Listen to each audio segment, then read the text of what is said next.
Hello, kembali lagi video Agnika Elele.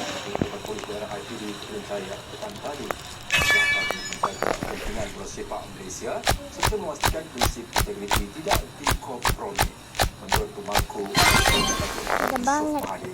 Tindakan ini diambil bagi memastikan isu berkenaan ditangani mengikut peruntukan undang-undang. Sahaja. Sebulan pada boleh lah dia nak kata, tapi biasanya berhubung kepada pemasukan dokumen lah. Memang siasatan ni shoot kepada pemasukan dokumen. Bam bini ku sini. Tambah Datuk Yusof, langkah ini juga mencebaikan usaha persatuan mengekalkan integriti, ketulusan dan pembaharuan tanpa urus dalam pentadbiran bola sepak negara. FAM juga akan memberikan kerjasama penuh kepada Polis Diraja Malaysia PDRM menghormati proses undang-undang yang sedang berjalan. Turut hadir mengiringi Datuk Yusof ialah dua Menteri Senior Datuk Saran Dagaraja, Pengerusi Jawatankuasa Undang-Undang serta Pengerusi Jawatankuasa Media Datuk Azhar Jamaluddin. Isnin lalu, Badan Induk Bola Sepak Negara itu memaklumkan akan membuat laporan polis berhubung isu pemalsuan dokumen 7 pemain warisan seperti yang disarankan oleh Jawatankuasa Siasatan Bebas IIC dipengerusikan bekas Ketua Hakim Negara Tun Muhammad Raus Sharif.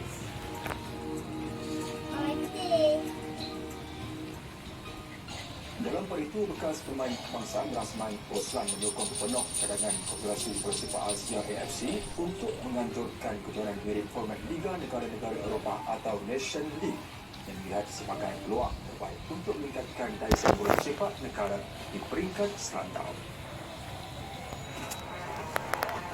Pemain kalau kita lihat, mungkin kita hanya tertumpu kepada pelayan-pelayan Asia dan pelayan juga. Dan adanya nation pertandingan untuk Asia ni, saya rasa ianya akan jadi lebih kompetitif sebab sudah pasti saya rasa ini akan melibatkan rakan Asia juga akan dibawa ke dalam nation cup ini, dia akan disekalikan.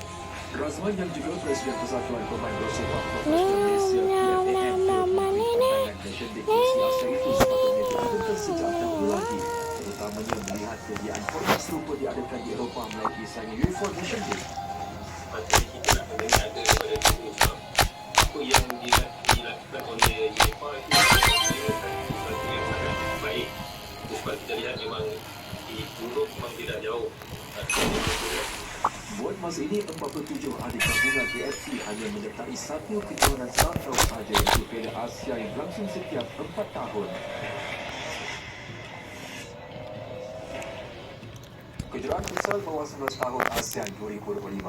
Malaysia berjaya bangkit daripada kegagalan 2 gol untuk mengikat Myanmar bersama pada aksi pembukaan yang berlangsung di Stadium Makapuri, Thailand semalam. Dan esok Malaysia akan turun ke tanah Indonesia untuk penentuan ke separuh akhir sebagai juara atau dan juara kumpulan B. 1, 2, Negara yang bermula agak gugup membuka ruang buat Myanmar memperoleh kawan gol pada minit ke-5 menerusi Chow Min Han. Namun keribuan itu berjaya dipadamkan Iqbal Hazim Razi selang seminit kemudian. Pemain Dai kembali meletakkan Myanmar di depan minit ke-10 disusuli gol ketiga Counted 9 minit ke-18. Bersambung babak kedua, anak buah Rasmul Senegal terus menggandakan serangan dan usaha itu membuahkan hasil pada minit ke-30. Kali ini giliran ketua pasukan Muhammad Faiz Amsyar Mahai. 3 minit kemudian, giliran Muhammad Adam Ryan Nur Ustaz pula menciptakan kemenangan untuk kedudukan terakhir bersama. Ya, kalau kita tengok pelanggan pada hari ini, keputusan saya dimaklumkan tadi bahawa Indonesia berjaya mengatasi Myanmar 3-1. Esok, seri pun dah cukup untuk melayakkan Malaysia masuk ke babak akhir. Tapi itu bukanlah tugas kami dan tanggungjawab kami adalah memastikan bahawa kita jawab juara kumpulan.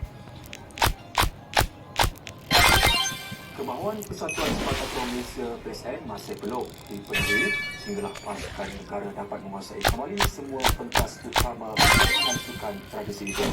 Iaitu kejayaan di Sukan SEA 2025 perlu dipanjangkan bagi kalender kemasan 2026 meliputi Piala Asia, Piala Dunia dan Piala Raja Air. Bagi BSM, kelangsungan kejayaan yang diharapkan kekal memang memerlukan usaha yang lebih giat daripada semua pihak. Keutamaan bukan sahaja dalam acara regu dan berpasukan lelaki, tetapi juga perlu melampaui skuad wanita dan kuadron jika mahu kembali gelar gergasi sepatah produknya. Begitu antara cadangan yang sedang diperhalusi adalah perubahan dalam struktur kejurulatihan segmen tertentu. Mengungkapkan kejuaraan itu bukan satu perkara yang mudah, tapi saya yakin dengan komitmen dan juga pemain-pemain yang sedia ada dan insyaAllah ada pemain baru pada tahun mendatang, kita akan cuba sampai daripada awal. Kejohanan dalaman sedia ada juga akan lebih diperhebat dalam mencari lebih ramai pemain di peringkat negeri, daerah maupun di umur. Ini sahaja cara untuk PSM membawa masuk lebih ramai pemain baru ke kem kebangsaan sekaligus memastikan konsistensi pasukan negara kekal di tahap tertinggi. Dalam pada itu, pada usia mencecah 37 tahun, Kapten dan pemain berpengaruh skuad sepak takraw kebangsaan Farhan Adam belum lagi memikirkan untuk bersara selagi hikmatnya di permukaan. Farhan dapat identik baik manis skuad kebangsaan sejak menerusi Malaysia bermula 2009 dan pemain tidak atas selama itu masih bersedia menaruh bakti dan berusaha kekal di prestasi terbaik membantu pasukan sepak takraw tanah air memburu sejarah baru. 2 emas Repu dan lepaskan dispensasi 2025 pakai menetapkan pencapaian bermakna dalam seri. Apatah lagi mendapatkan perhatian 34 tahun untuk Malaysia kembali melepas emas acara berpasukan daripada Thailand. Dan Farhan perlu puas dan semangatnya kekal tinggi menjelang misi sukan Asia Aichi Nagoya Piala Dunia yang Kuala Raja Thai pada tahun 2026. Di sebalik kejayaan skuad bola Karya Negara menciptakan hat-trick tingkat emas di Semesta Sukan Sea Thailand 2025, pasukan Karya Razak membuat keputusan untuk menunda perjalanan perseraannya bagi membantu legasi para pasukan kebangsaan lebih bersedia sebelum menamatkan karier. Mula menyarung jersey Malaysia sejak 2012 ketika berusia 17 tahun. Farihan telah membuat kerajinan di 4 edisi Sukan Sea sejak 2012 di Singapura itu pernah terfikir untuk mengakhiri karier sebagai atlet selepas Sukan Sea Thailand. Namun kejayaan meraih emas bersama pasukan dalam 3 edisi berturut-turut 2017 di Kuala Lumpur, 2019 dan terbaru di Thailand baru-baru ini, Farihan menyadari perlu masanya untuk dia bersara. Dan lebih membanggakan 10 daripada 12 pemain dalam skuad ini adalah pertama kali berhasil di pentas Turki dengan hanya 2 pemain senior, Farihan dan Nur Sambal Ali yang terpaksa dikeluarkan sejak keluaran pertama dari susulan kecederaan.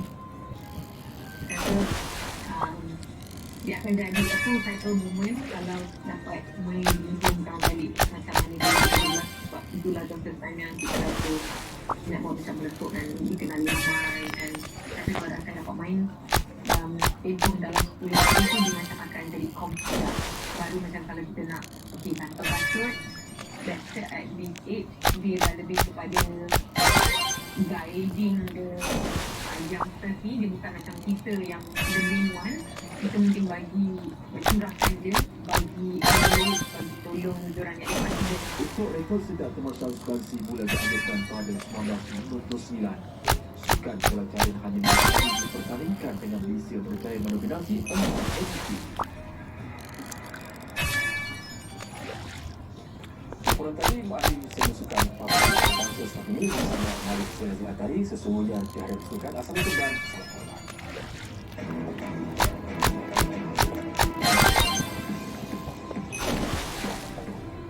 Ketua Turut Angkatan Selita Libya Muhammad Ali Ahmad Al-Haddad bersama 4 pegawai kanan Libya disahkan maut dalam satu pesawat perjalanan antara Turki dan Menteri Libya Abdul Hamid Daibah disahkan pada satu kemalangan tragis ketika Muhammad Ali dan rombongannya dalam perjalanan pulang ke Tripoli selepas lawatan rasmi di Ankara. Pesawat itu dilaporkan terlepas kira-kira 2 km dari kampung Kesikabah di daerah Haimana, iaitu 74 km dari Ankara. Pesawat berlepas dari lapangan terbang SN Boga pada jam 8.10 malam waktu tempatan. Waktu sambungan sekitar jam 8.10 malam selepas membuat permintaan pendaratan kecemasan di ruang udara Haimana. Muhammad Ali berada di Ankara bagi menghadiri pertemuan rasmi dengan Rakyat Turkiye dan beberapa komander tentera selaras dengan rapat kedua-duanya.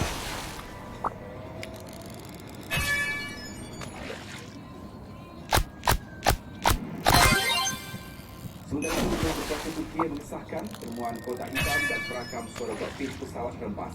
Menteri Dalam Negeri Turki maklumkan penyelamat menemui perasaan suara dan data penerbangan FDR di lokasi Nahas. Sesudah itu, analisis dan penilaian terhadap transit kenderaan dilakukan oleh pihak berkuasa berkaitan. Menurut pasukan siasatan, sebarang butiran diklorin akan disalur terlebih dahulu sebelum didedahkan di mengatasi intensi. Aku nggak mau kopi, malah aku tak cakap.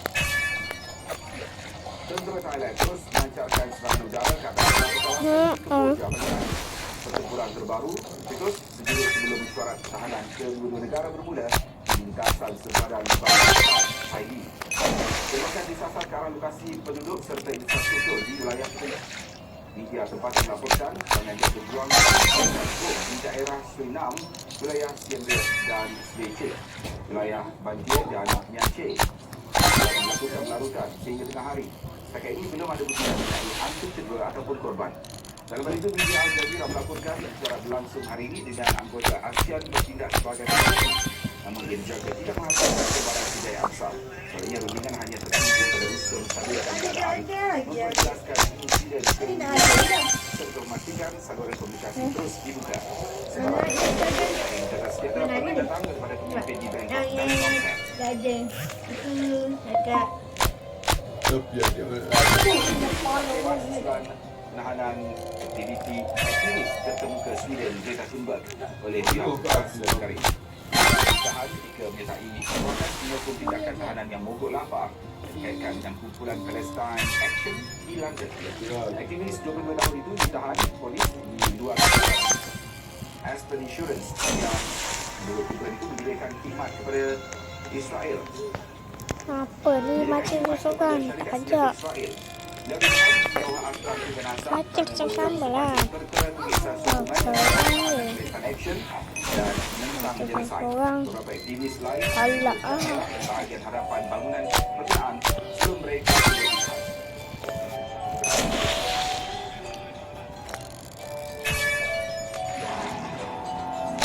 ribuan pekerja di Bolivia mengadakan protes membantah keputusan kerajaan memasukkan subsidi petrol dan diesel. Tindakan kerajaan Presiden Rodrigo Paz itu diteruskan ketika meluas di beberapa wilayah. Wartawan dan kaitan media di Dhaka, Bangladesh membantah pembangkang serta menerima ke atas pejabat media. Serangan ke atas akhbar Protokol Olo dan Dewan yang menjelaskan keganasan dan ketegangan di negara itu. Seorang individu disyakir mengedar dadah yang menaiki sebuah bot di perairan Merdeka ditembak mati tentera. Macam mana nak dapat Godzilla tu? Godzilla sebagai laluan susah dia nak transit dapat. di Lautan Pasifik Timur. Tengok sini. Ini part Godzilla. Alah mati lama-lama. Godzilla. Ya, kasih Godzilla kasih tadi. Kasih Godzilla kasih tadi. Apa itu? Okay dah. Aku nak beli macing tu lah. Buat macing tu itu tu.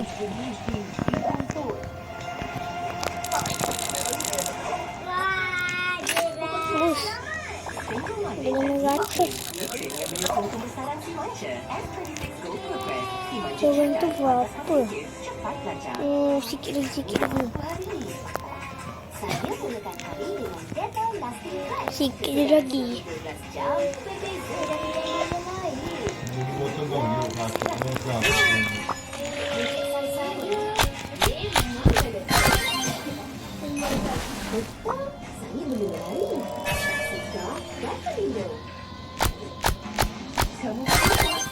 Apa? Ubah kamu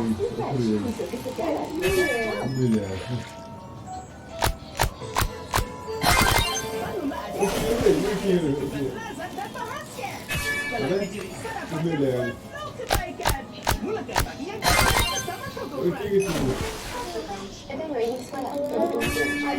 Aku tak kecil.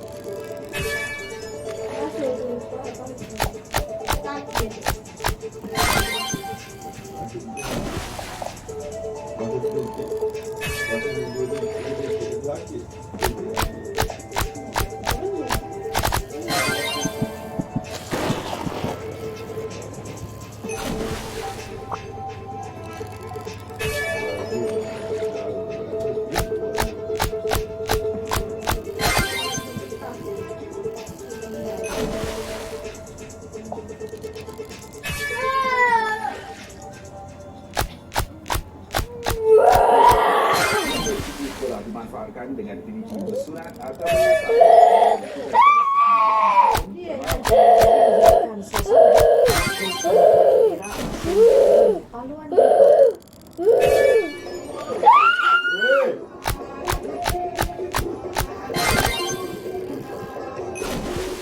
Menurut Persatuan Rebana Daerah Perak Tengah, pada zaman dahulu, majlis perkata digunakan dengan cara menyuap kulit kuning kepada kanak-kanak. Mereka kemudian akan dijunjung di bawah mandi sungai diiringi alunan rentak rebana. Mungkin dahulu untuk tidak menghalang anak-anak kita mandi ataupun berjerit, kumpulan rebana daripada persatuan rebana itu di dalam ketika mana bersunat itu dimainkan dan dilakukan. Irama paduan rebana antara muzium hiburan tetamu yang hadir sambil menunggu proses berkatan selesai. Rebana turut dimainkan di kahwin dan majlis cukur jambul. Ada yang lagu selawat, ada yang lagu dia punya tajuk lagu rumah dia ya Umar untuk nak mengamak pengantin bahkan 37 peserta berumur antara 4 hingga 15 tahun dimintai program berkatan antara Persatuan Kasih Insan Masyarakat Negeri Perak. Majlis disilakan dengan acara mandi pancuran air bomba. Meski tak memberikan pancuran, program ini bertujuan meringankan beban tuan ibu bapa.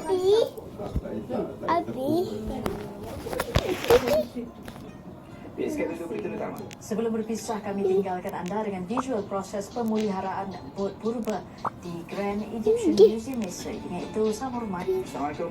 Selamat malam.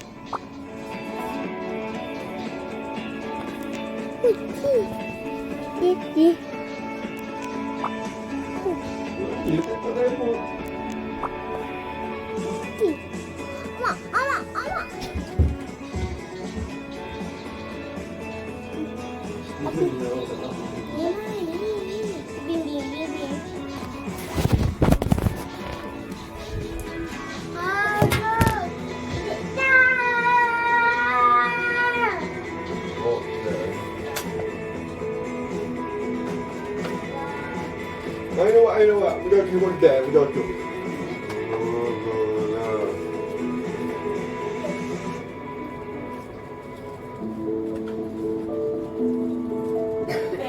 Oh.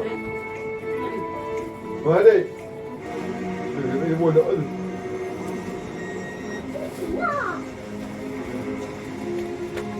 Di mana? Inilah. Makan roti habis 3 putih. Makan puluhan. Kalau malam tak, boleh potong. Kalau potong. Apa kali? Pegang itu lah. Kita tak munculkan Yuna. Hai. Baru yang kita mau ikat hati ni.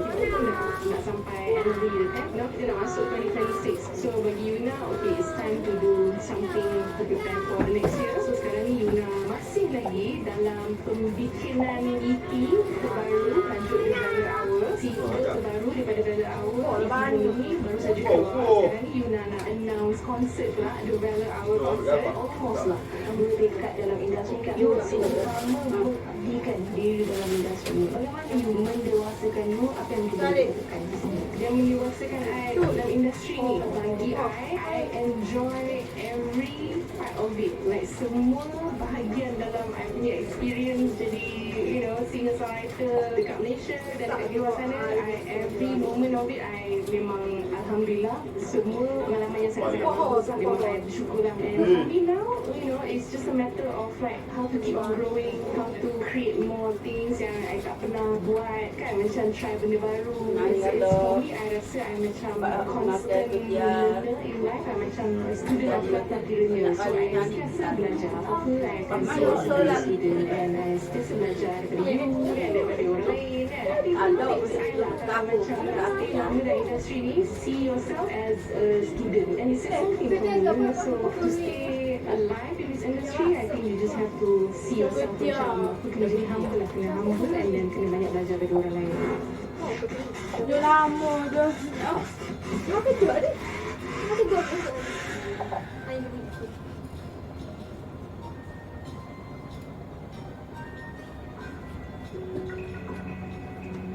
Ditemui di atas katil dengan keadaan berlumuran darah dan tidak bernyawa. Di sebalik kematian ini, apakah punca sebenar yang tersembunyi dan apakah rentetan peristiwa yang akhirnya membawa kepada kehilangan satu nyawa?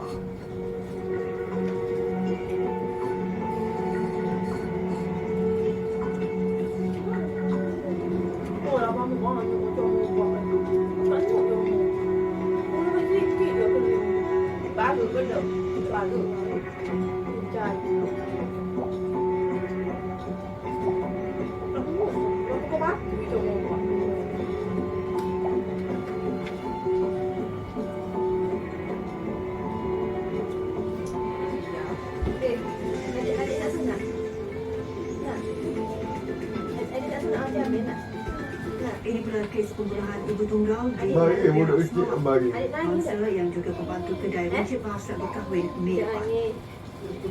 Ya, bapa dia tak nangis. Nama dia tak nangis. Jadi kuat. Jadi kuat kan?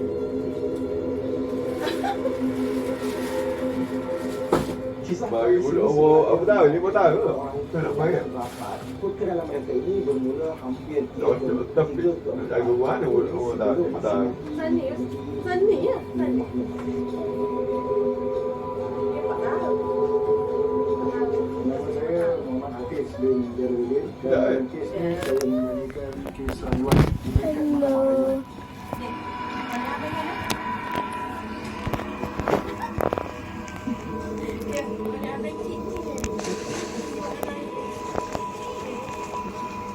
Mereka adalah teman lelaki dan teman wanita.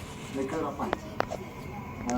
Dan perayu pernah menyuarakan keinginan beliau untuk mengahwini si mati. Okey. Ini nak jalan ni. Meskipun kedua-duanya mempunyai hubungan yang rapat dan dikatakan menjalankan hubungan percintaan, Okey. kejadian tragis ini menimbulkan persoalan yang penting. Apakah motif suspek melakukan perbuatan jenayah terhadap kekasih hatinya sendiri?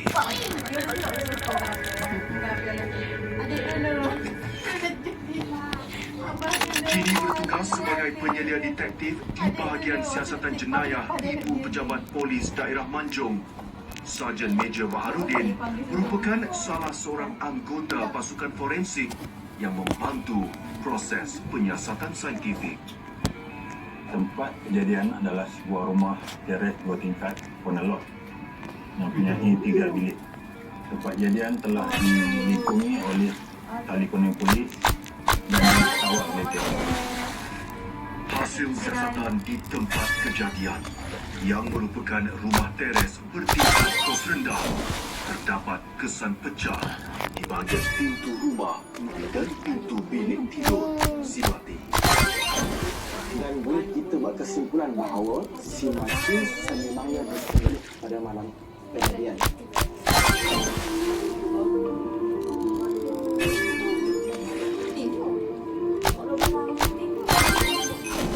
Keadaan dalam bilik adalah berkelera akibat kesan bilotan dan banyak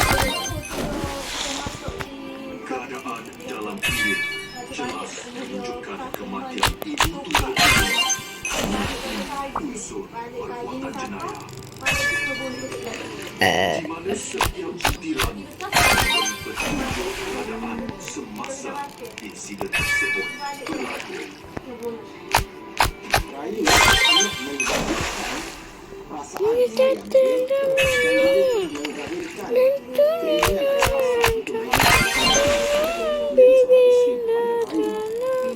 Masa yang terkembangkan kedai menjelaskan perkara yang penjarahan dipasar-besarkan beberapa identitas dan menjadi bermula hari ini dari sesuatu kes bunuh seorang wanita bernama Datuk Lee Yap Sekaji semalam. dan ketika pembicaraan di Mahkamah Syariah, pihak saya telah mengucapkan bahawa kes ini sebenarnya merupakan kes yang sangat sesuai untuk hukuman mati yang dilakukan. Saya rangkumkan keseluruhan motif pembunuhan ini adalah jika aku tak dapat, orang lain tak dapat.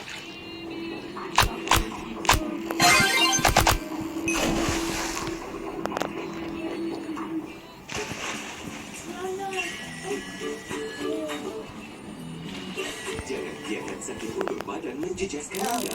Ambil tahan stand. Kemudian kesakitan yang Okeylah, aku dah penat. 8 jam.